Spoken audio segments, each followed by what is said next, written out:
이혼하자 불구자랑은 못 살아. 사고를 당하고 깨어난 지 겨우 1시간. 의사가 하반신 마비 판정을 내린 지 30분도 채 지나지 않은 순간 30년을 함께 산 남편이 내뱉은 첫마디였습니다. 하지만 남편은 몰랐습니다. 병실 침대 아래 이불 속에서 아내의 발가락이 미세하게 움직이고 있다는 것을. 그리고 1년 후 그녀는 남편이 이혼하자는 이유를 파헤치기 위해 불구의 몸을 발가락 하나 손가락 하나를 의지로 움직여 일어나 진실을 알아내고 그녀는 무너졌습니다. 오늘의 이야기를 시작하기 전에 구독과 좋아요 눌러주시는 모든 분들께 행복 가득 담아 감사 인사드리겠습니다. 오늘 이야기는 절망의 끝에서 다시 일어선 한 여성의 놀라운 복수극입니다. 끝까지 집중해서 들어주세요. 바람이 유난히 거세게 불던 그날 밤 서진은 회사에서 늦게 퇴근해 한강대교로 향했습니다. 비가 내리기 시작했고 도로는 유리처럼 번들거렸습니다. 와이퍼가 빗줄기를 가르며 흔들리는 그 사이 묘하게 불안한 기운이 마음 한구석을 스쳤습니다. 왜 이렇게 비가 쏟아지지, 빨리 집에 가야 하는데. 속으로 중얼거리며 브레이크를 가볍게 밟았습니다. 그러나 차는 느려지지 않았습니다. 브레이크 페달이 깜짝 놀랄 만큼 가벼웠습니다. 아무 저항도 없었습니다. 왜 이러지? 설마 브레이크가? 서진은 집중하려 애쓰며 페달을 다시 힘껏 눌렀습니다. 하지만 차는 미끄러지듯 속도를 올렸습니다. 대교 중간 빗방울이 사방에서 번져 시야가 흐릿해졌습니다. 안 돼, 제발 멈춰. 절박한 목소리는 빗소리에 묻혀 사라졌습니다. 그 순간 앞에서 급정거한 차량의 미등이 번쩍였습니다. 서진의 심장은 아래로 뚝 떨어졌습니다. 브레이크가 안 먹어요. 그 외침이 끝나기도 전에 거대한 충격음이 세상을 뒤흔들었습니다. 강한 충돌, 몸 전체가 휘청거렸고 시야가 한순간 새하얘졌습니다. 어디선가 에어백이 터지는 둔탁한 소리, 차가 연달아 회전하며 금속이 찢어지는 음성이 뒤엉켜 울렸습니다. 그리고 모든 소리가 멀어졌습니다. 두꺼운 물속에 가라앉듯 깊은 어둠만이 남았습니다. 얼마나 시간이 흘렀을까? 어렴풋한 기계음이 들렸고 숨이 가빠지는 느낌에 서진은 천천히 눈을 떴습니다. 병원 천장이 낯설게 일렁였습니다. 여기가 어디죠? 입술은 잘 움직이지 않았고 몸은 돌덩이처럼 무거웠습니다. 간호사가 다가와 조심스럽게 다독였습니다. 교통사고로 실려오셨어요. 크게 다치셨습니다. 잠시만 안정하세요. 하지만 서진의 시선은 불안하게 이리저리 흔들렸습니다. 몸이 움직이지 않았습니다. 팔도 다리도 손가락도. 아무 감각이 느껴지지 않는다는 사실을 깨닫는 데는 몇 초밖에 걸리지 않았습니다. 심장이 얼어붙는 느낌이었습니다. 저 다리가 왜? 아직 상태를 더 지켜봐야 합니다. 너무 충격을 받지 마세요. 그러나 충격은 이미 깊게 파고들고 있었습니다. 온몸이 마비된 채 그녀는 침대 위에서 천장만 바라볼 수 있었습니다. 눈가가 서서히 젖었습니다. 그때 문이 조용히 열렸습니다. 익숙한 발자국 소리. 남편이었습니다. 하지만 그의 표정은 예상과 달랐습니다. 걱정이나 안도 대신 어딘가 차갑고 무표정했습니다. 그 눈빛은 이상하게 불편했습니다. 왔어, 나 많이 다쳤대. 애써 미소를 지어 보이려 했지만 남편은 조금도 움직이지 않았습니다. 잠시의 침묵. 그리고 그는 입을 열었습니다. 서진아, 우리 이혼하자. 불구랑은 못 살아. 순간 심장이 멈춘 듯 했습니다. 사고 충격보다 더 깊이 파고드는 말. 서진의 눈이 크게 흔들렸습니다. 뭐라고 지금? 이 상태로는 앞으로 힘들잖아. 나도 다 감당하기 어렵고. 비가 내리던 한강대교 위보다 더 차가운 한 문장. 장애인이 된 사람과는 못 살겠다는 의미를 돌려 말하는 듯한 냉담함. 서진은 믿을 수 없다는 듯 남편을 바라봤습니다. 입술이 떨렸습니다. 내가 죽을 뻔했는데 그게 지금 할 말이야? 나도 생각이 많았어. 미안하지만 받아들여줘. 그 말과 함께 남편은 서둘러 자리를 떠났습니다. 마치 미리 준비한 멘트를 끝낸 것처럼 문이 닫히는 소리만이 병실에 남았습니다. 의미 없는 기계음이 짧은 호흡 사이로 끊임없이 울려 퍼졌습니다. 서진의 눈물이 흘러내렸습니다. 자신의 몸 하나 움직이지 못한 채 사고와 이혼 두 개의 벼락이 동시에 떨어진 밤. 하지만 그녀는 아직 몰랐습니다. 그 절망의 흑막 뒤에서 아직 꺼지지 않은 희망의 첫 신호가 조용히 깜빡이고 있었다는 것을, 그리고 곧 그 작은 움직임이 모든 것을 뒤바꿀 기적을 불러올 것이라는 사실을. 병실에는 밤새도록 빗소리가 스며들었습니다. 창밖 가로등 불빛이 간헐적으로 흔들리며 서진의 침대 위를 노랗게 물들였습니다. 몸은 차갑고 무거웠고 눈은 휑한 천장만을 바라보았습니다. 남편이 떠난 뒤 병실은 유난히 조용했습니다. 끝난 걸까 내 인생이. 속으로 중얼거리며 눈을 감았다 떴지만 현실은 조금도 달라지지 않았습니다. 의사는 심각한 표정으로 상태를 설명했었습니다. 목 아래 대부분의 신경이 손상되었고 회복 가능성은 매우 낮다고. 마비가 영구적일 수 있다고. 그 말을 듣는 순간 서진의 머릿속에서는 숨이 잠기는 것처럼 답답한 어둠이 번졌습니다. 하지만 그보다 더 깊게 박힌 건 남편의 냉혹한 한마디였습니다. 이혼하자. 사고 난 지 하루도 지나지 않아 던진 말. 마치 이 순간을 기다렸다는 듯한 태도. 그 표정이 자꾸 떠올라 숨이 막혔습니다. 간호사가 들어와 상태를 체크하던 중이었습니다. 감각이 좀 생기셨나요? 손이나 발끝에 느낌이 조금이라도 있으세요? 없어요. 아무것도 안 느껴져요. 간호사는 안타까운 눈빛을 보내며 다리를 조심스럽게 움직였습니다. 차갑게 식은 감각. 정말 아무것도 느껴지지 않았습니다. 너무 실망하지 마세요. 초기에는 대부분 그렇습니다. 조금 더 지켜보죠. 서진은 고개조차 돌릴 수 없었지만 간호사가 떠나는 발소리가 유난히 멀게 느껴졌습니다. 공허한 병실 공기가 폐 깊은 곳까지 스며들었습니다. 시간이 얼마나 흘렀을까? 심장 박동기가 일정한 리듬으로 울렸고 비는 여전히 부드럽게 창문을 두드렸습니다. 고요한 순간 서진은 자신도 모르게 발끝으로 신경을 보내려 애썼습니다. 움직여, 제발 움직여줘. 절망 속에서 할 수 있는 건 그것뿐이었습니다. 하지만 다리는 무거운 돌처럼 잠들어 있었습니다. 그때였습니다. 아주 미세하게 정말 바람 한 올 스쳤다 사라지는 만큼 작은 떨림이 발끝에서 느껴졌습니다. 서진은 순간 숨을 멈췄습니다. 뭐지? 착각인가? 하지만 다시 발가락이 아주 조금 아주 작게 움찔하는 느낌이 전해졌습니다. 느낌이 아니라 실제 움직임. 서진의 눈이 크게 흔들렸습니다. 경악과 희망이 뒤섞여 머릿속이 하얘졌습니다. 움직였어? 방금 정말? 확신을 위해 다시 정신을 집중했습니다. 피가 식어버린 다리 끝으로 온 신경을 모았습니다. 그리고 세 번째. 또 한 번 조용하지만 확실한 움직임. 눈물이 고였습니다. 제발 정말이길. 흐느낌이 목구멍을 타고 떨리며 흘러나왔습니다. 하지만 그 순간 문이 열렸습니다. 다급한 발걸음. 남편? 아니었습니다. 의사였습니다. 검사 결과가 나와서요. 상태 설명을 좀 드리겠습니다. 의사는 차트를 보며 조용히 말을 이었습니다. 현재는 마비 상태가 뚜렷합니다. 빠른 회복을 기대하기는 어렵습니다. 환자분 마음의 준비를 하셔야 합니다. 서진의 시선이 흔들렸습니다. 그러나 그녀는 알았습니다. 지금 막 움직임이 있었다는 것을. 그 누구도 모르는 희망의 첫 신호를. 정말 가능성이 없는 건가요? 초기 반응이 오기까지는 몇 달 이상 걸리기도 합니다. 의사는 아무도 모르는 미세한 진동을 전혀 감지하지 못한 채 말을 이어갔습니다. 혹시 조금이라도 움직임이 있다면 꼭 말씀해 주세요. 아주 작은 변화라도 중요합니다.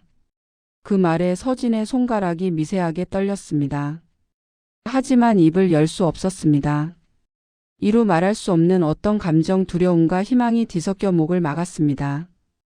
의사가 나간 뒤 서진은 천천히 눈을 감았습니다. 가슴 깊은 곳에서 묘한 뜨거움이 올라왔습니다. 살아나갈 수 있을까?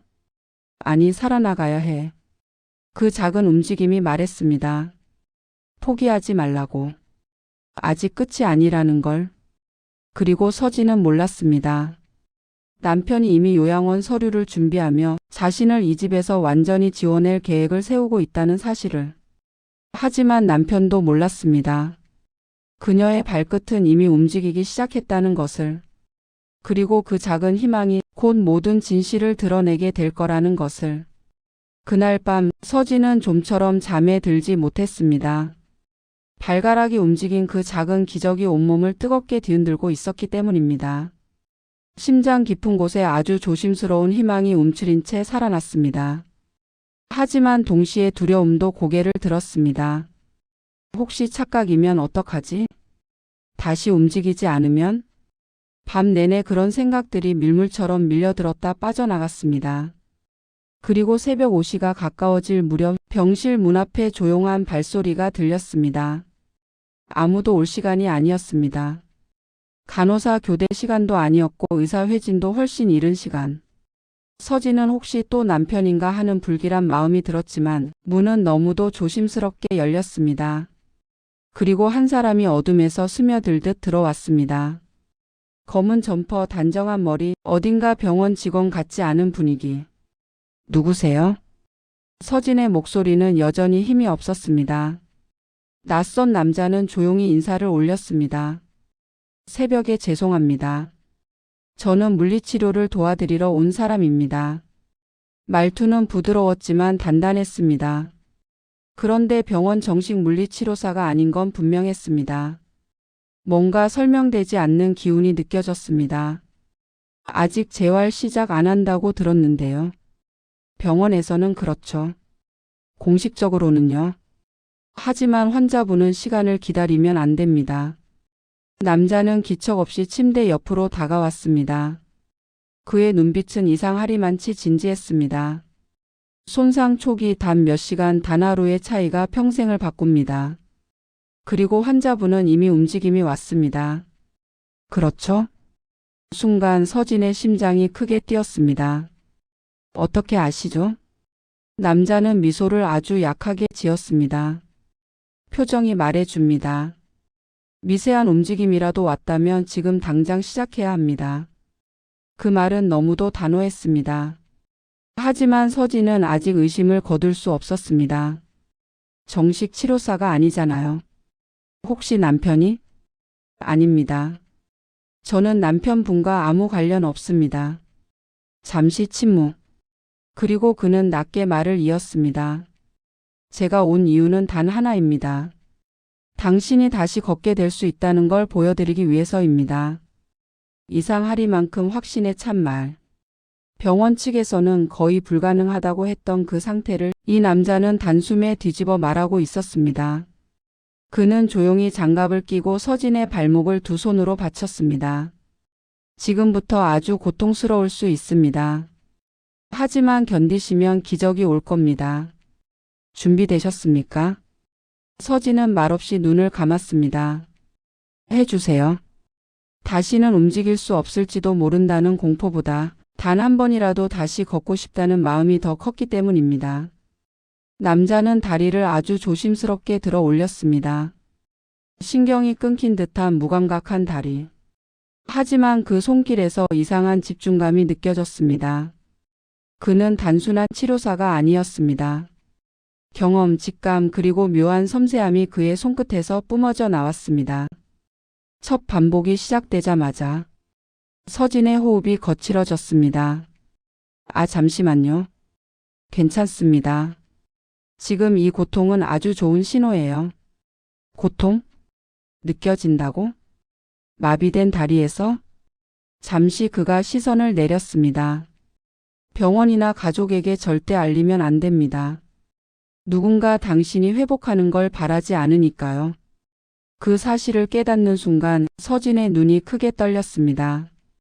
남자는 미세한 반응까지 놓치지 않고 이어서 말했습니다. 그렇습니다. 지금 느끼신 그 통증. 그건 돌아오고 있다는 증거입니다. 두 번째 반복. 세 번째. 10번째. 서진은 이를 악물며 버텼습니다. 눈물이 저절로 흘러내렸습니다. 이렇게 아픈 느낌이 다시 올 줄은. 괜찮습니다. 이 고통을 기억하세요. 이 고통이 당신을 다시 일으켜 세울 겁니다. 1시간이 지나자 남자는 땀을 닦으며 일어섰습니다. 오늘은 여기까지입니다. 내일부터는 조금 더 강하게 할 겁니다. 정말 다시 걸을 수 있을까요? 걸을 수 있습니다. 하지만 서진의 등골이 서늘해졌습니다. 누가 날? 곧 알게 되실 겁니다. 그 말만 남기고 그는 조용히 사라졌습니다. 마치 새벽의 그림자처럼. 남은 건 두 가지였습니다. 조용히 살아난 희망. 그리고 누군가 나의 회복을 원치 않는다는 섬뜩한 진실. 서진은 몰랐습니다. 그게 시작에 불과하다는 걸. 그리고 얼마 후 한 탐정이 찾아와 모든 것을 뒤흔들 증거를 들고 나타나게 된다는 사실을. 새벽 재활이 시작된 지 3일째. 아무에게도 들켜서는 안 되는 시간, 침대 위에서 고통을 견디며 몸을 움직이려 애쓰던 서진은 자신의 감각이 분명히 돌아오고 있다는 걸 느꼈습니다. 통증, 미세한 떨림, 그리고 너무 작은 하지만 확실한 반응들. 그러나 기적 같은 변화와 동시에 불길한 기척도 자꾸 늘어났습니다. 남편은 어딘가 초조한 얼굴로 병실에 드나들었고 전화는 항상 밖에서 받아야 한다며 나가곤 했습니다. 그의 목소리는 점점 낮아졌고 통화 내용은 들리지 않았지만 표정을 보면 알 수 있었습니다. 그는 뭔가를 숨기고 있었습니다. 그날 오후 병실 문을 두드리는 기척이 들렸습니다. 맞지 않는 시간에 찾아온 방문자. 서진은 긴장했습니다. 문이 열리자 중년의 남자가 고개를 숙여 인사를 했습니다. 낯선 사람이었지만 표정은 단단했고 눈빛은 조용히 무언가를 단정하고 있었습니다. 누구세요? 남자는 조용히 명함을 내밀었습니다. 실례합니다. 저는 사설 조사 일을 하고 있습니다. 잠시만 시간 좀 내주시겠습니까? 조사? 탐정? 서진은 당황했지만 남자의 다음 말에 숨이 턱 막혔습니다. 교통사고. 그 사고 말입니다. 우연이 아닐 가능성이 있습니다.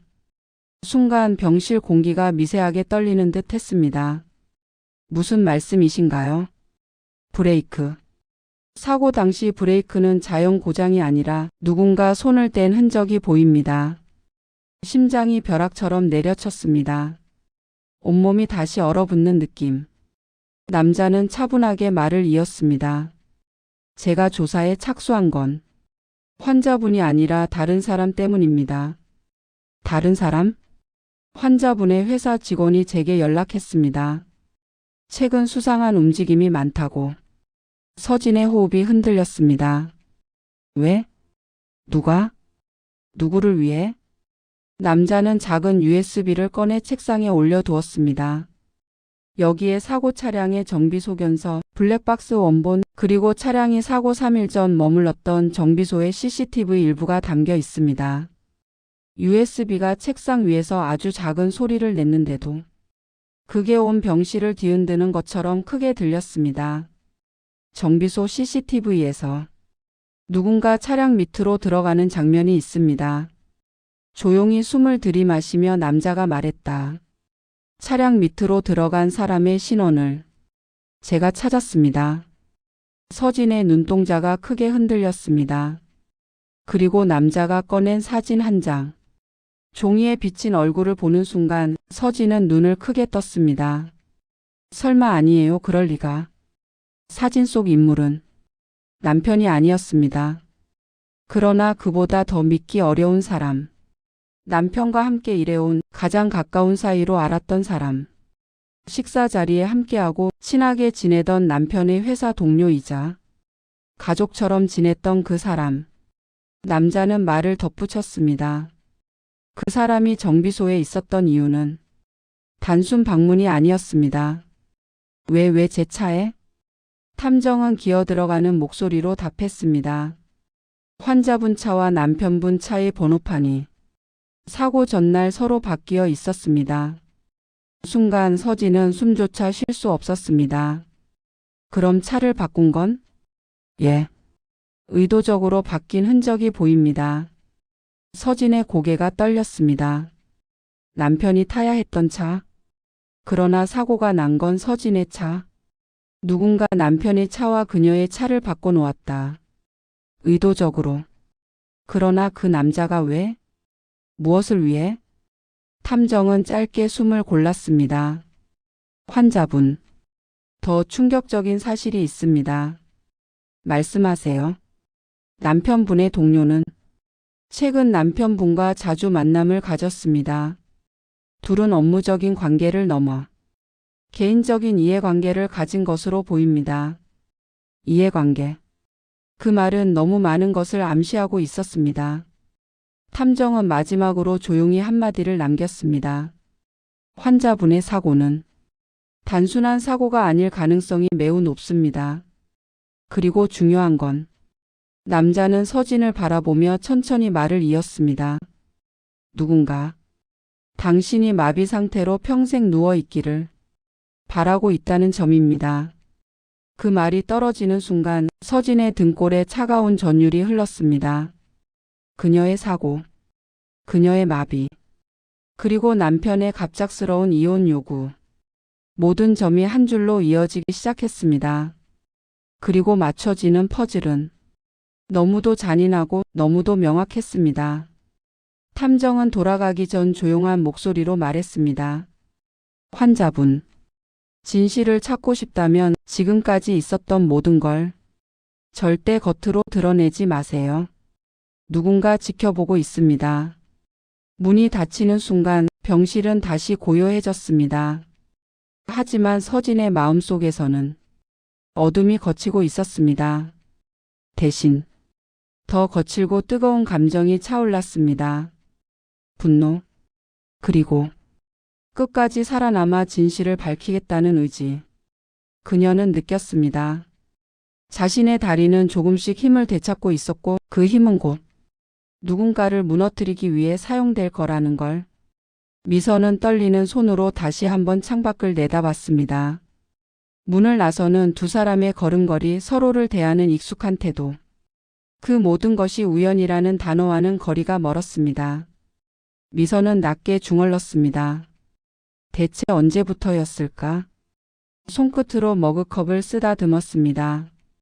경호가 유난히 집에 잘 찾아오던 시기, 남편 지석이 출장이라며 집을 비우던 날짜들, 그리고 어느 날 갑자기 사라져버린 남편의 집안 비밀번호까지.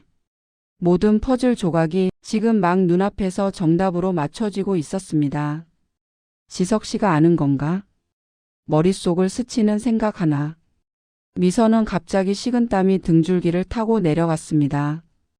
혹시 남편이 이혼을 요구했던 이유도, 그 괴팍하게 달라졌던 태도도 자신과 경호 사이를 오해했기 때문은 아닐까?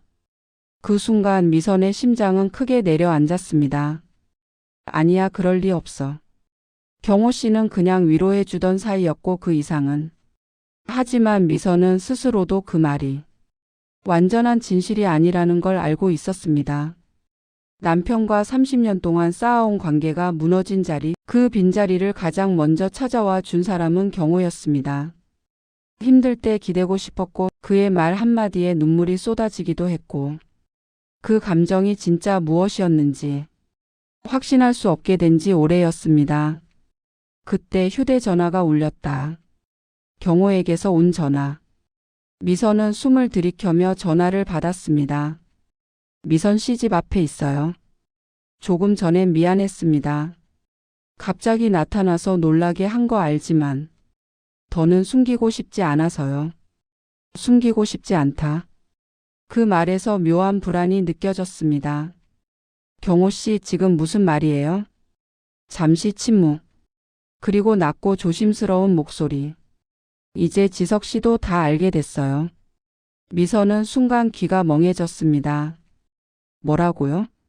지석 씨가 뭘 안다는 거예요? 경호 씨 제발. 하지만 경호는 말을 끊었습니다.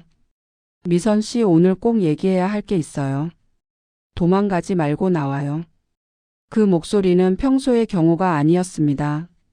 애틋함도 따뜻함도 아닌 어딘가 벼랑 끝에 몰린 사람의 절박함이었죠. 문을 여는 순간 미선은 결국 현관 앞에 섰습니다. 손잡이를 잡는데 손이 떨렸습니다. 문을 열자 경호는 어둠 속에서 서 있었고 그 옆에는 지석의 오래된 서류 가방이 놓여 있었습니다. 저게 왜 여기 있어요? 그러자 경호가 낮게 답했습니다. 미선 씨 이제 숨길 수 없어요. 지석 씨가 당신에 관한 모든 걸 남겨놨습니다. 그 말은 마치 폭탄이 터지는 소리처럼 미선의 귓가에 울려 퍼졌습니다. 그리고 충격적인 한마디. 경호가 고개를 들며 말했습니다. 미선 씨, 지석 씨가 이혼을 요구한 진짜 이유. 그거 당신 때문이 아니라 이어지는 말이 그날 밤의 공기를 갈라냈습니다. 저 때문입니다. 순간 세상이 조용해졌습니다. 미선의 시선은 경호와 서류 가방 사이를 오갔고 입술은 떨렸지만 말은 나오지 않았습니다. 경호는 결심한 듯 한 걸음 다가와 속삭였습니다. 지석 씨가 제 정체를 알게 된 겁니다. 그리고 미선 씨가 모르는 이야기가 너무 많아요. 미선은 의자에 주저앉았습니다. 경호 씨, 지금 무슨 말을 하려는 거예요? 당신 정체가 뭐예요? 미선은 아직 모르고 있었습니다. 지석, 경호 그리고 자신.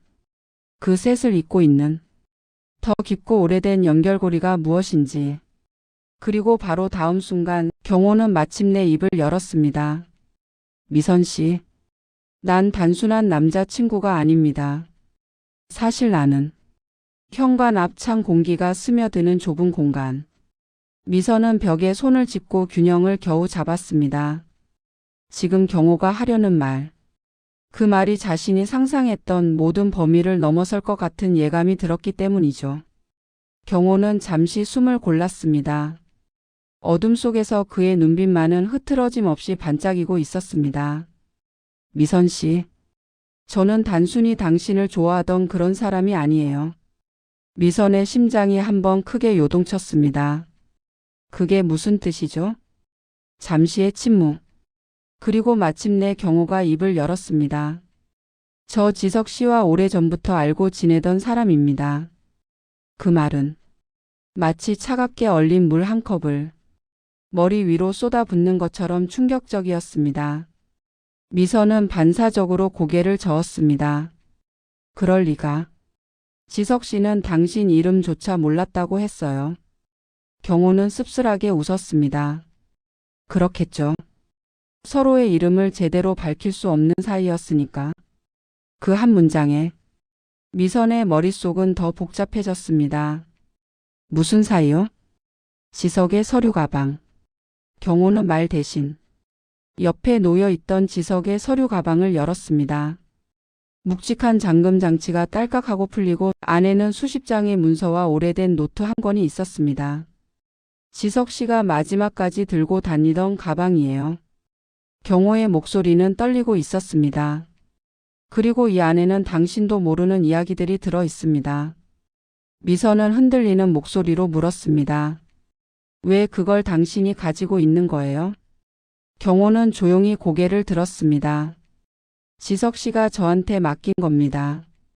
만약 일이 잘못되면 당신에게 전해달라고. 지석의 일기. 경호는 조심스럽게 노트를 꺼내 펼쳤습니다. 첫 장에는 이렇게 적혀 있었습니다. 미선에게 언제 말해야 할까? 내가 감당해야 할 죄가 너무 오래 숨겨져 있었다. 미선의 눈동자가 흔들렸습니다. 죄?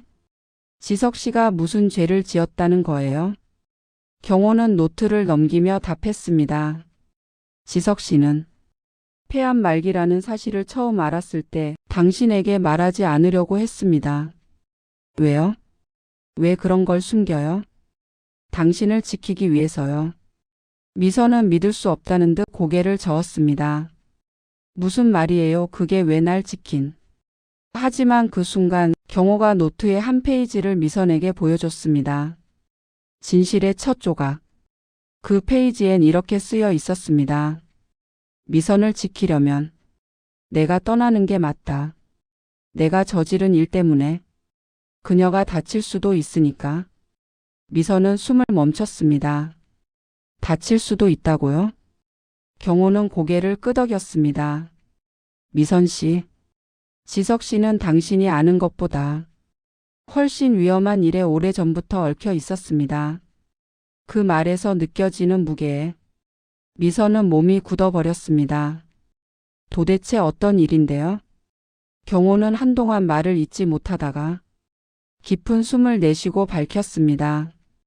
저 사실은 지석 씨를 감시하던 사람이었습니다. 순간 미선의 귀가 멍해졌습니다. 감시요?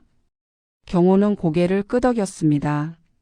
저는 지석 씨가 15년 전부터 연루된 사건의 진실을 파악하는 일을 맡은 사람이었습니다. 직업을 속인 것도 접근한 것도 전부 그 때문이었어요. 미선은 믿을 수 없다는 듯 뒤로 한 걸음 물러났습니다. 그럼 나는 뭐죠? 나는 왜 당신의 감시 대상이 된 거예요? 경호는 즉각 고개를 저었습니다. 미선 씨는 감시 대상이 아니었습니다. 처음에는 그랬어요. 하지만 어느 순간부터 당신은 보호해야 할 사람으로 바뀌었습니다. 그 말은 어딘가 애절했지만 지금의 미선에게는 아무 위로도 되지 않았습니다. 왜요? 내가 보호받을 이유가 뭐냐고요? 경호의 입술이 떨렸습니다. 그리고 마침내 그는 그동안 감춰왔던 진실의 첫 조각을 내놓았습니다. 첫 번째 충격적인 진실.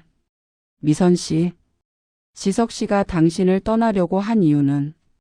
경호는 한 문장씩 끊어 말했습니다. 당신이 지석 씨 때문에 위험해질 수 있기 때문입니다. 미선은 숨이 턱 막혀 말을 잃었습니다. 내가 왜 위험해지는데요? 경호가 서류 가방 속에서 한 장의 사진을 꺼내 들었습니다. 이 사람들 때문입니다. 사진 속에는 낯선 남자 셋이 희미하게 찍혀 있었고 그 뒤 배경에는 미선이 매일 지나던 동네의 골목이 희미하게 보였습니다. 경호는 낮게 말했습니다. 이 사람들, 지석 씨와 과거에 엮였던 일에 대해 아직 끝내지 못했습니다. 그리고 마지막 문장. 그리고 그 사람들이 최근 미선 씨를 찾아다니기 시작했습니다. 미선의 머리는 새하얘졌습니다. 자신이 위험해질 수 있다는 말. 남편이 떠나려 한 이유가 배신이나 마음이 식어서가 아니라 지키기 위해서였다는 사실. 그리고 경호의 정체가 단순히 위로해 주던 존재가 아니라 지석을 감시하고 동시에 미선을 보호하던 사람이었다는 것. 하지만 이 모든 건 충격적인 진실의 시작일 뿐이었습니다. 경호는 깊게 숨을 들이마셨습니다. 미선 씨, 이제 두 번째 진실을 말해야겠네요. 경호는 손바닥에 힘을 꽉 주며 말문을 열었습니다. 그의 어깨가 무겁게 내려앉아 있는 걸 보니 아직 꺼내지 않은 진실이 얼마나 깊은지 짐작할 수 있었습니다. 미선은 벽에 기대 숨을 고르며 조용히 물었습니다. 두 번째 진실이요? 아까 말한 위험 말고 또 뭔가 있다는 건가요? 경호는 고개를 끄덕였습니다. 네. 그리고 이 이야기를 듣기 전과 후의 세상은 아마 완전히 다르게 보일 겁니다. 그의 말투는 단호했지만 눈빛은 흔들렸습니다.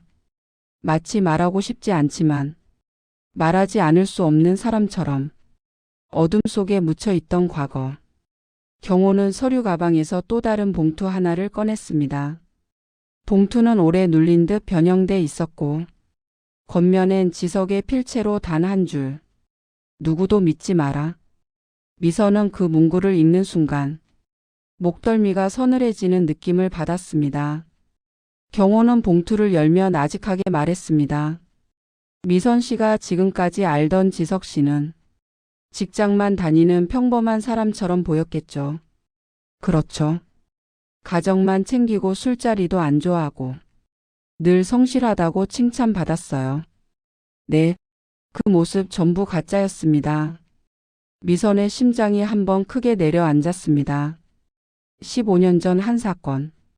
지석 씨는 15년 전 한 사건의 목격자였습니다. 아니, 정확히는 경호가 말을 끊었습니다. 이야기를 꺼내는 것이 두려운 사람처럼 내부자였어요. 순간 미선의 귀가 멍해졌습니다. 내부자요? 무슨 사건인데 그렇게까지 숨겨야 했죠? 경호는 봉투 안에서 오래된 신문 스크랩을 꺼냈습니다. 신문의 제목은 희미하게 발에 있었지만 분명 보였습니다. 국정연구소 비리 의혹 핵심 직원 실종.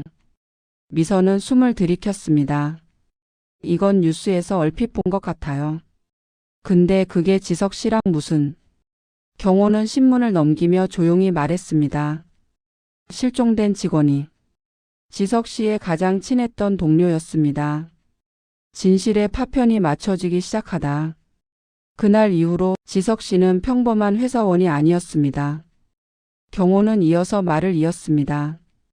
그는 내부 고발자였고 동시에 누군가에게 배신자로 찍힌 사람이었습니다. 미선은 충격으로 말을 잇지 못했습니다.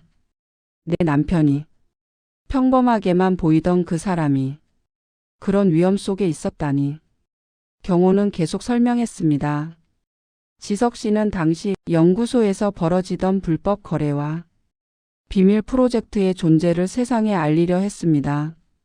불법 거래요? 네, 일부 고위 인사들이 민간 기업과 결탁해 막대한 이득을 챙기던 일이었죠. 미선은 양손을 눈가에 올렸습니다. 너무 많은 정보, 너무 갑작스러운 진실. 그러면 그 일을 알고 있었기 때문에 지석 씨가 공격받고 우리까지 위험해진 거예요? 경호는 고개를 끄덕였습니다. 맞습니다. 브레이크 사고의 진짜 그림자. 경호는 잠시 말을 멈추고 손가락으로 테이블을 천천히 두드렸습니다. 그리고 사고가 나기 직전 지석 씨는 다시 움직이기 시작했습니다. 무슨 의미죠? 그가 15년 전 사건의 남은 조각을 찾고 있었습니다. 미선의 목소리에 힘이 들어갔습니다. 그럼 브레이크 사고는 그 조각 때문이라고요? 경호는 단호하게 대답했습니다. 네, 우리가 파악한 바로는 사고는 단순한 사고가 아니었고 그를 침묵시키려는 누군가의 움직임이 있었어요. 미선의 손끝이 차갑게 떨렸습니다. 지석 씨는 알고 있었습니다. 자신의 목숨보다 더 큰 위험이 당신에게 갈 수도 있다는 걸요. 경호는 서류 가방 깊숙이 있는 작은 메모지 하나를 꺼냈습니다. 지석의 손글씨로 적힌 문장. 미선은 모르게 하자. 절대 끌어들이지 말아야 한다. 미선은 그 문장을 바라보다 천천히 고개를 떨궜습니다. 그래서 이혼을 말한 거군요.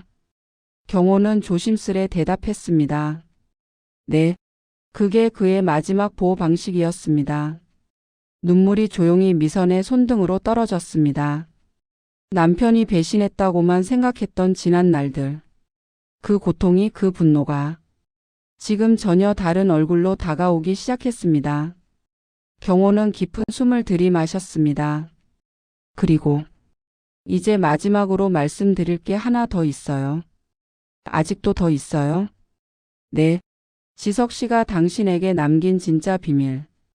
경호는 서류 가방 안쪽의 지퍼를 열었고 그 안에서 작은 USB 하나를 꺼냈습니다. 이 안에 지석 씨가 마지막까지 숨겨왔던 핵심 자료가 들어 있습니다. 핵심 자료요? 그리고 놀랍게도 여기엔 미선 씨가 왜 반드시 살아서 일어서야만 하는지 그 이유까지 포함되어 있습니다. 미선은 USB를 바라보며 천천히 숨을 삼켰습니다. 제가 반드시 일어서야 하는 이유? 경호는 고개를 끄덕였습니다. 네, 지석 씨가 남긴 비밀은 미선 씨가 일어서지 않으면 세상 밖으로 나올 수 없는 진실입니다. 그리고 마지막 한마디. 그리고 그 진실이 이제 미선 씨 발끝에서부터 움직이기 시작하고 있습니다. 아침 햇빛이 병실 창을 비스듬히 비추던 그날 침대 맡에는 이른 시간에도 불구하고 하얀 종이 서류가 가지런히 놓여 있었습니다. 요양병원 입원 동의서. 종이 위로 떨어지는 빛은 따뜻했지만 그걸 바라보는 미선의 손끝은 차갑게 떨리고 있었습니다. 오늘, 바로 오늘, 병원에서는 그녀를 장기 요양병원으로 보낼 예정이었습니다.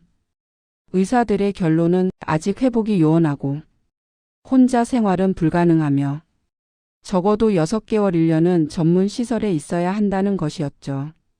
하지만 미선은 이미 알고 있었습니다. 자신은 이동 가능한 사람이라는 것을, 아니 그보다 더 드디어 일어설 수 있는 사람이라는 것을. 그녀는 그동안의 비밀 재활 과정을 떠올렸습니다. 새벽마다 찾아와 몸을 일으켜주던 그 그림자 같은 물리치료사. 숨을 쥐어짜는 고통, 허벅지가 타들어가는 고통, 심장이 터져버릴 것 같은 두려움 속에서도 미선은 매일 조금씩 움직임을 되찾아왔습니다. 오늘은 그 모든 결실을 보여주는 날이었습니다. 하지만 문제는 하나 있었습니다. 병원 측은 아직 그 사실을 모르고 있다는 것. 병실 문이 열리다. 입원 준비되셨죠? 차갑지 않지만 어찌된 일인지 사람을 조금 밀어내는 듯한 목소리가 미선의 귀를 울렸습니다. 간호사 2명이 들어왔고 뒤에는 휠체어가 놓여 있었습니다. 마치 이미 결정된 운명처럼.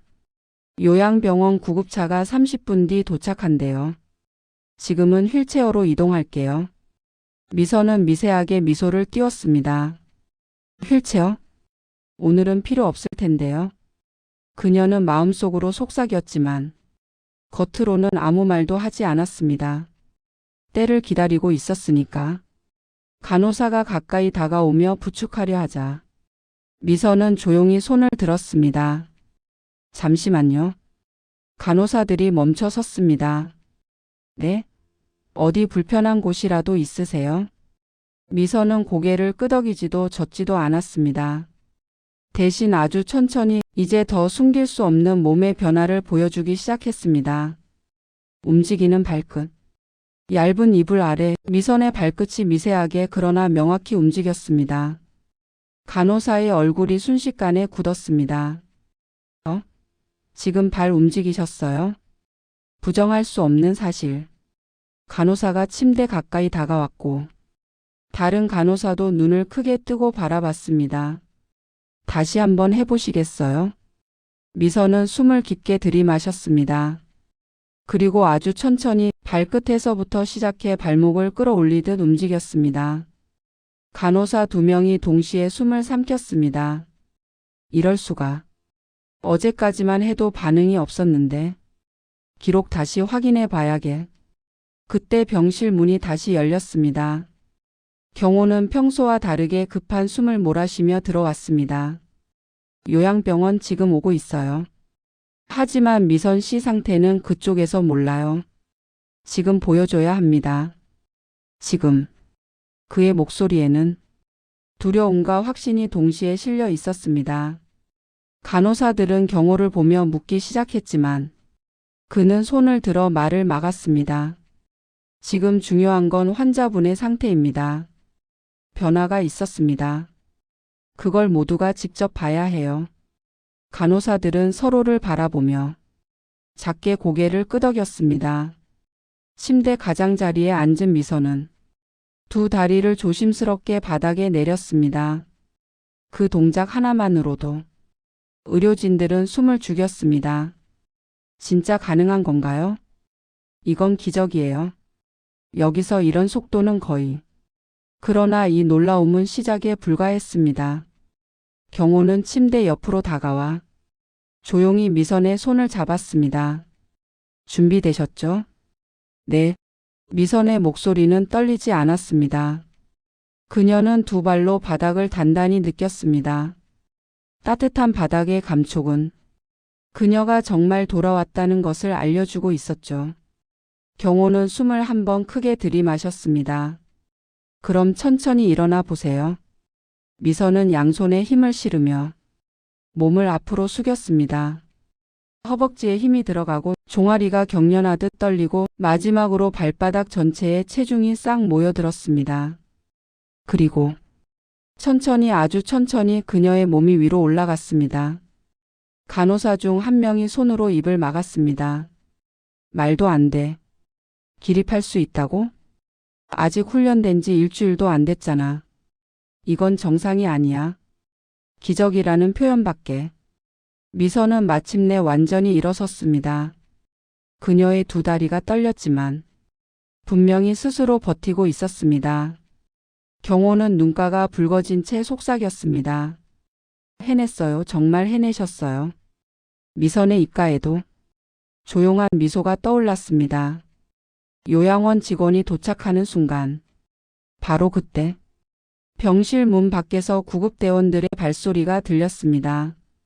환자분 이동 시작하겠습니다. 문이 열리자 그들은 휠체어를 끌고 들어왔고 눈앞에 펼쳐진 광경에 그대로 멈춰섰습니다. 환자분이 서 계십니까? 간호사 한 명이 즉시 대답했습니다. 네, 지금 막 스스로 일어나셨습니다. 구급대원들은 서로를 보며 놀라운 듯 중얼거렸습니다. 이 정보 우리한테 전달 안 됐는데?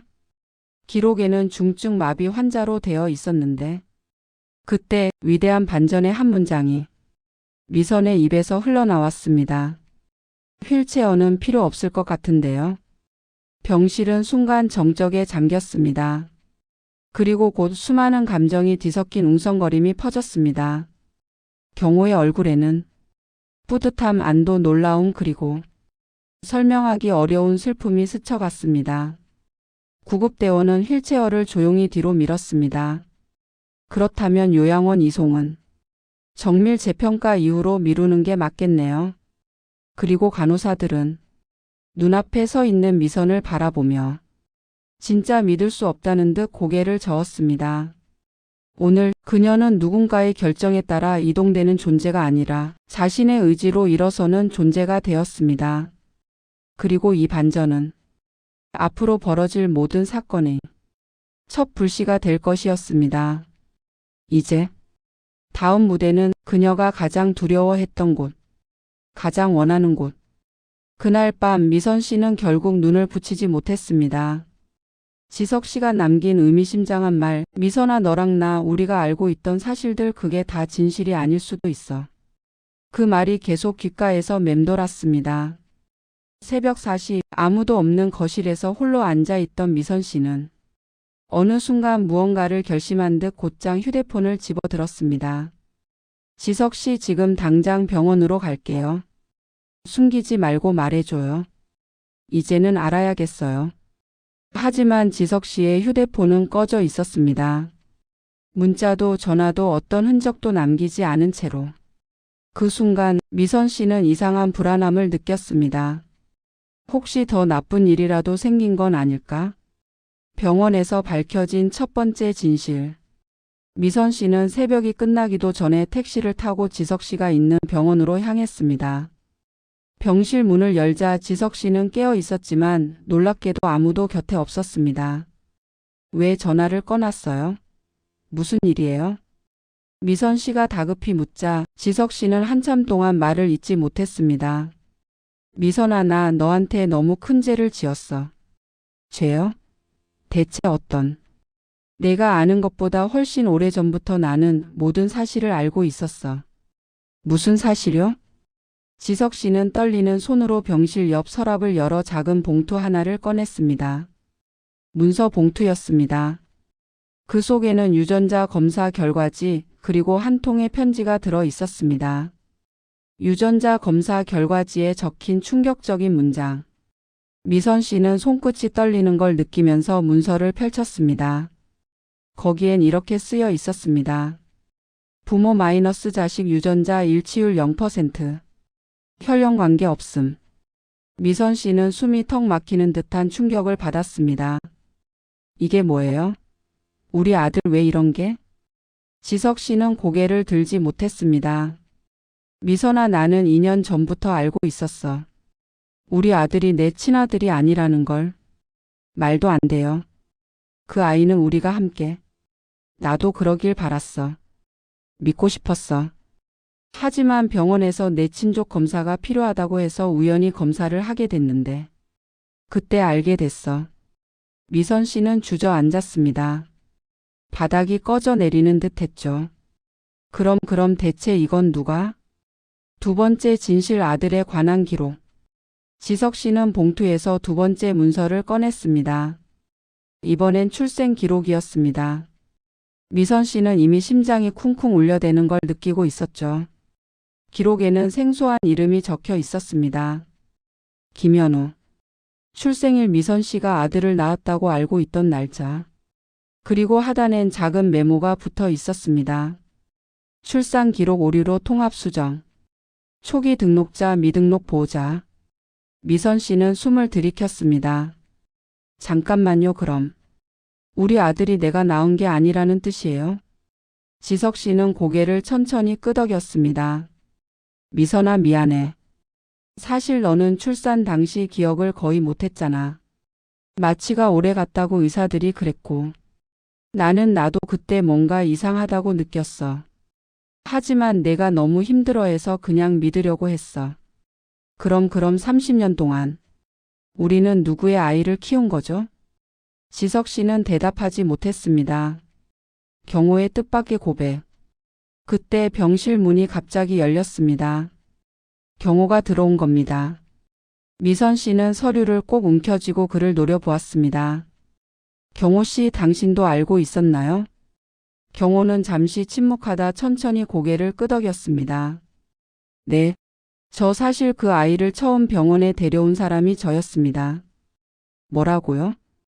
20년 전 제 동생이 사고로 세상을 떠났습니다. 그 동생이 남긴 아이가 그때 막 태어난 아기였어요. 미선 씨의 입술이 떨렸습니다. 그러니까 우리가 키운 아이가 당신 동생의? 경호는 눈을 감았습니다. 그렇게 됐습니다. 그때는 혼란스러웠고 아이를 어디로 보내야 할지 몰랐습니다. 그때 병원에서 입양할 가정이 필요하다고 했고 마침 지석 형님 부부가 출산식이었고 그래서 우리에게? 경호는 떨리는 목소리로 말했습니다. 네. 저는 그 아이가 형님 부부에게 가면 정말 좋은 부모에게 클 거라 생각했습니다. 진심이었습니다. 어떤 목적도 없었어요.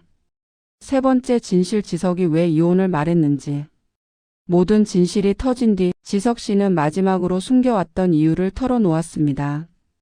미선아, 내가 이혼을 꺼냈던 건 내가 혹시 이 사실을 알게 되면 너무 큰 충격을 받을 것 같아서였어. 그리고 나한테 암이 있다는 사실까지 겹치면 너는 무너질 거라고 생각했어. 그게 왜 이혼을 하자는 이유죠? 지석 씨는 흐릿한 눈으로 미선 씨를 올려다봤습니다. 미선아, 나는 너를 보호한다고 생각했어. 내가 떠나면 너는 애를 버리지 않을 거고 경호가 아버지로 서주면 가정은 최소한의 형태라도 유지될 거라고. 미선 씨는 울분을 참지 못하고 소리쳤습니다. 그래서 이혼을 했다고요? 날 지키려고? 그런 말도 안 되는 이유로. 지석 씨는 고개를 숙인 채 말했습니다. 그때 나는 정말 그게 최선이라고 믿었어. 미선 씨는 눈물을 닦지도 못한 채 병실 밖으로 뛰쳐나왔습니다. 눈앞이 흐려져 벽을 두드리며 겨우 숨을 골랐죠. 30년을 나는 진실 하나도 모른 채 살아온 거야. 지석의 배신, 경호의 숨김, 아들의 출생 비밀. 모든 게 뒤틀려 있었습니다. 그때였습니다. 병원 복도 끝에서 한 사람이 미선 씨를 바라보고 서 있었습니다. 미선 씨의 아들. 그는 어딘가 모든 걸 알고 있다는 듯한 눈으로 미선 씨를 가만히 바라보고 있었습니다. 그리고 말했습니다. 엄마, 저도 할 말 있어요. 그날 오후 법정 안은 긴장으로 숨이 막힐 듯한 공기가 감돌았습니다. 미선 씨는 휠체어나 침대가 아닌 스스로 서 있는 채로 법정에 섰습니다. 발끝에서부터 올라오는 힘이 온몸을 지탱하게 해주었고 그 힘으로 그녀는 한치 흔들림 없이 판사와 배심원들을 바라볼 수 있었습니다. 그녀 앞에는 남편 지석 씨가 앉아 있었고 그 옆에는 사건의 핵심 관계자들이 줄지어 있었습니다. 그들의 얼굴에는 당황과 긴장 그리고 두려움이 동시에 떠올라 있었습니다. 피고인 최종 진술을 해주시기 바랍니다. 판사의 목소리가 법정을 가득 채웠습니다. 미선 씨는 천천히 숨을 들이켰습니다. 그녀의 눈빛은 차갑고 단호했습니다. 사고 당시 제 차량의 브레이크가 고의로 절단되었습니다. 그리고 그 사실을 숨기려 했던 사람들, 그리고 이를 덮으려 했던 사람들 모두 오늘 이 자리에서 밝혀집니다. 법정 안은 숨죽인 채 그녀의 말을 들었습니다. 저는 사고 이후 수많은 진실을 마주했습니다. 남편과 가까운 사람들이 저를 위험에 빠뜨렸고 사건의 배후에는 이익과 권력 그리고 배신이 존재했음을 알게 되었습니다. 판사는 한동안 침묵했습니다. 그러나 미선 씨는 멈추지 않았습니다. 저는 그럼에도 포기하지 않았습니다. 몸이 움직이지 않는다고 생각했지만 저는 손가락과 발끝부터 움직이며 재활을 시작했습니다. 그리고 오늘 이 자리에서 서 있습니다. 그 말에 법정 안은 순간 숨죽임과 동시에 술렁거림이 일었습니다. 변호인, 검사, 배심원 모두가 놀라움을 감추지 못했습니다. 미선 씨는 시선을 남편에게 고정했습니다. 그는 말없이 눈을 깜빡이며 앉아 있었고 표정은 죄책감과 혼란으로 뒤섞여 있었습니다. 남편이었던 당신은 저에게 이혼을 요구했습니다. 하지만 그 이유는 저를 떠나게 하려는 것이 아니라 저를 보호하기 위해서였다는 사실, 그리고 저를 둘러싼 위험의 실체를 알게 되었습니다. 남편은 떨리는 목소리로 변호사를 통해 말했습니다. 제 의도는 모든 걸 감추고 당신을 지키려던 것이었어요. 미선 씨는 차갑게 대답했습니다. 지키려 했다면 왜 사고와 배신을 막지 못했나요? 왜 저 혼자 고통받게 했나요? 법정 안은 순식간에 무거운 침묵으로 가득 찼습니다.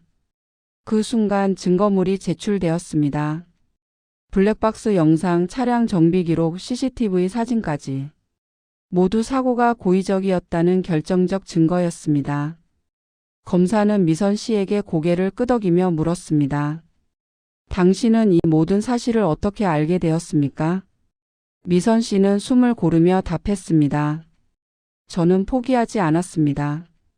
숨겨진 진실을 찾기 위해 밤낮을 가리지 않고 움직였습니다. 그리고 결국 모든 증거를 확보했습니다. 그 순간 배심원석에서 웅성거림이 일었습니다. 누군가 작은 숨을 삼키는 소리, 놀람과 충격이 교차했습니다. 미선 씨는 목소리를 낮추며 단호하게 말했습니다. 사고는 사고가 아니었습니다. 그리고 이 모든 배후에는 오랜 기간 저를 감시하며 제 삶을 조종하려 했던 이들이 있었습니다. 법정 안의 공기는 점점 더 무겁게 가라앉았습니다. 남편과 배우 인사들의 얼굴은 점점 창백해졌습니다. 미선 씨는 서류를 들고 판사 앞으로 다가갔습니다. 여기 사고 당시 차량 브레이크와 관련된 모든 증거와 문서 그리고 블랙박스 영상입니다. 이것을 통해 제가 주장하는 바가 사실임을 확인할 수 있습니다. 법정 안은 긴장으로 숨조차 쉬기 힘들 정도였습니다. 검사와 변호사는 서로 눈빛을 교환했고 배심원들은 숨죽이며 그녀의 손에서 눈을 떼지 못했습니다. 피고인, 이 증거에 대한 해명하시오. 판사가 물었습니다. 남편은 떨리는 목소리로 답했습니다. 모든 것이 제 의도는 아니었습니다. 하지만 저의 부주의와 판단 착오로 사건이 이렇게 커졌습니다. 죄송합니다. 미선 씨는 단호하게 말했습니다. 죄송이라는 말로 모든 것을 덮을 수 없습니다. 여기 계신 모든 분이 책임져야 할 일입니다. 판사는 조용히 숨을 고르며 판결문을 읽기 시작했습니다. 본 법정은 제출된 증거와 증언을 종합한 결과 사고가 고의로 발생했음을 인정하며 피고인 중 사건 관련자는 15년형의 징역을 선고합니다. 법정 안에는 충격과 동시에 안도의 숨이 퍼졌습니다. 미선 씨는 두 손을 꼭 쥐고 침착하게 숨을 고르며 선고를 받아들였습니다. 그녀는 이미 과거의 상처와 배신을 넘어섰습니다. 그리고 이제 자신의 삶을 되찾을 준비가 되어 있었습니다. 정문이 닫히는 순간 미선 씨는 깊게 숨을 들이마셨습니다. 밖으로 나가면 세상은 여전히 혼란스럽고 두려움이 도사리고 있겠지만 이제 그녀는 알고 있었습니다. 진실은 포기하지 않는 자에게만 찾아온다는 것을. 그리고 그 기적은 이미 시작되었다는 것을. 법정에서 나오는 길, 미선 씨는 햇살을 처음 보는 듯 눈을 감고 숨을 들이마셨습니다. 차가운 공기가 폐 깊숙이 들어오자 그동안의 긴 고통과 배신, 절망이 조금씩 사라지는 듯 했습니다. 그녀는 이제 알고 있었습니다. 포기하지 않고 움직였던 손가락과 발끝, 그 모든 작은 노력들이 오늘의 자신을 만든 기적이었다는 것을. 이제 진짜 내 삶을 시작해야겠어요. 미소가 살짝 얼굴을 스쳤습니다. 긴 세월 동안 자신을 억눌렀던 슬픔과 분노가 한꺼번에 풀려나가는 순간이었습니다. 희망재활병원의 설립. 몇 달 후 미선 씨는 오랜 꿈을 현실로 만들었습니다. 그녀가 직접 설립한 희망재활병원이 문을 열었습니다. 환자들을 맞이하는 첫날 미선 씨는 눈앞에 선 사람들을 바라보며 가슴이 벅차 올랐습니다. 여기서 저는 포기하지 않은 사람들을 도울 겁니다. 작은 움직임부터 시작해 다시 설 수 있도록, 다시 걸을 수 있도록. 그녀의 목소리는 떨렸지만 단호했습니다. 그녀 자신이 겪었던 고통과 기적이 이제 다른 사람들에게 전해질 차례였습니다. 환자 한 명 한 명에게 손을 내밀며 미선 씨는 속으로 다짐했습니다. 기적은 포기하지 않는 사람에게만 찾아온다. 사랑과 가족의 새로운 모습. 미선 씨의 곁에는 경호가 있었습니다. 그는 단순한 친구, 보호자, 감시자가 아닌 이제는 신뢰할 수 있는 동반자로서 함께 병원을 운영하며 그녀의 삶을 지켰습니다. 미선 씨, 오늘도 환자들이 많이 와서 힘들겠네요. 경호가 가볍게 웃으며 말을 걸었습니다. 미선 씨는 고개를 끄덕이며 미소 지었습니다. 그래도 괜찮아요. 그들이 조금씩 움직이는 모습을 보면 제가 살아온 이유를 다시 확인하는 것 같거든요. 그리고 그녀는 멀리서 자신이 20년 동안 키웠던 아니면 보호했던 아이를 바라보았습니다. 그 아이는 이미 성장해 이제는 미선 씨의 삶의 든든한 동료이자 희망의 상징이 되어 있었습니다.